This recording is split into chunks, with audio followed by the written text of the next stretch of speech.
Hello, ഇന്ന് വൈകുന്നേരം എന്ന് ഉണ്ടാക്കുമെന്ന് ആലോചിച്ചപ്പോഴാണ് കഴിഞ്ഞ ദിവസം നമ്മുടെ അവകാഡോ ടോസ്റ്റ് ഉണ്ടാക്കിയ ബാക്കി ബ്രെഡ് ഇരിക്കുന്ന കണ്ടേ. അങ്ങനെയെങ്കിൽ അതുകൊണ്ട് നമ്മുടെ ബോംബെ ടോസ്റ്റ് അല്ലെങ്കിൽ ബ്രെഡ് ടോസ്റ്റ്, ഫ്രണ്ട് ടോസ്റ്റ് എന്നൊക്കെ പറയുന്ന നമ്മളുടെ ബ്രെഡ് ടോസ്റ്റ് ഉണ്ടാക്കാം. അതിന് വേണ്ടിയിട്ട് പാല് വേണം, പിന്നെ ഒരു ചെറിയ കറുവപ്പട്ട പൊടിച്ചതും കുറച്ച് പഞ്ചസാരയും വാനില എസൻസും, പിന്നെ എൻ്റെ കയ്യിൽ ബട്ടർ ഇല്ലാത്തത് കൊണ്ട് ഞാൻ നെയ്യാണ് എടുത്തിരിക്കുന്നത്. പിന്നെ 2 മുട്ട എടുത്തിട്ടുണ്ട്.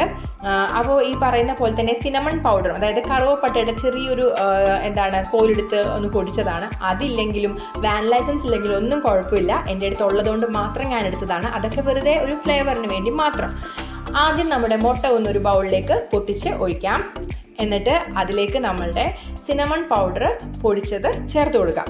പിന്നെ വേണ്ടത് കുറച്ച് പഞ്ചസാരയാണ്. പഞ്ചസാര ഒരുപാടൊന്നും വേണ്ട, ഒരു 1.5 അല്ലെങ്കിൽ 2 ടേബിൾ സ്പൂൺ അത് അത്രയും മതി. പിന്നെ അതിലേക്ക് നമ്മൾ എന്ത് ചെയ്യാം, പാലും അതുപോലെ തന്നെ വാനില എസൻസും ചേർത്ത് കൊടുക്കാം. അപ്പോൾ പഞ്ചസാര ചേർത്തിട്ട് നന്നായിട്ട് തന്നെ അത് ഇളക്കി കൊടുക്കണം കേട്ടോ. തരി പാടില്ല, നന്നായിട്ട് തന്നെ അത് മിക്സ് ചെയ്യണം. എന്തായാലും ആദ്യം ഞാനെല്ലാം ഒരുമിച്ച് ചേർക്കുകയാണ് ചെയ്തത്. അപ്പോൾ നമ്മൾ സിനമൺ പൗഡർ ചേർത്തു, പഞ്ചസാര ചേർത്തു, അതിലേക്കൊരു 1/4 ടീസ്പൂൺ അത്രയും മതി വാനില എസൻസ് ചേർക്കാം. അത് നല്ലൊരു സ്മെല്ലിനും ആ മുട്ടയുടെയൊക്കെ ആ സ്മെല്ല് നിൽക്കുന്നതൊന്ന് പോകാൻ വേണ്ടിയിട്ടാണ്. അതില്ലെന്നുണ്ടെങ്കിലും കുഴപ്പമൊന്നുമില്ല, അങ്ങനെ വലിയ വേറെ പ്രശ്നമൊന്നുമില്ല കേട്ടോ. എന്നിട്ട് ഇതെല്ലാം കൂടെ നന്നായിട്ടൊരു വിസ്ക് ഉപയോഗിച്ച് ഞാൻ നന്നായിട്ട് മിക്സ് ചെയ്യുന്നുണ്ട്. അതിലേക്ക് ഒരു 1/2 കപ്പ് പാലും കൂടെ ചേർത്ത് കൊടുക്കുക. ഈ പാലും കൂടെ ചേർത്തിട്ട് നന്നായിട്ട് മിക്സ് ചെയ്തിട്ട് നമ്മളുടെ മെയിൻ പ്രോസസ്സിങ് കൂടെ കഴിഞ്ഞിട്ടോ. ഇനി നമ്മളുടെ ബ്രെഡ് എടുക്കുക, ഇതിൽ മുക്കുക, പൊരിക്കുക, അത്രയേ ഉള്ളൂ. അപ്പോൾ പൊരിക്കാൻ വേണ്ടിയിട്ട് ഞാൻ ഒരു പാൻ വെച്ചിട്ടുണ്ട്. പാനിലേക്ക് ഞാൻ പറഞ്ഞു ബട്ടർ എൻ്റെ കയ്യിലില്ലാത്തത് കൊണ്ട് നെയ്യ് ചെയ്യുന്നു. ബട്ടർ ആണെങ്കിൽ കുറച്ചും കൂടെ ടേസ്റ്റാണ്. അപ്പോൾ നെയ്യ് തടവിയതിന് ശേഷം നമ്മളുടെ ബ്രെഡ് എടുത്തിട്ട് അതിന് 2 സൈഡും ഒന്ന് പതുക്കെ നമ്മുടെ ഈ ഒരു മിക്സിലെ എഗ്ഗ്, നമ്മുടെ പാല്, ആ മിക്സിലൊന്ന് മുക്കി കൊടുക്കാം. എന്നിട്ട് അതിൻ്റെ 2 സൈഡും ഒരു ബ്രൗണിഷ് കളറാവുന്നവരെ കഴിക്കരുത്. അതെല്ലാത്തിലും ഞാൻ റിപ്പീറ്റഡ് പറയുന്നത് അതിൻ്റെ പാകം അതായതുകൊണ്ടാണ് കേട്ടോ. അപ്പോൾ അങ്ങനെ ഒരു സൈഡ് ഒരു 1.5 മിനിറ്റോളം വെച്ചാൽ മതിയാവും.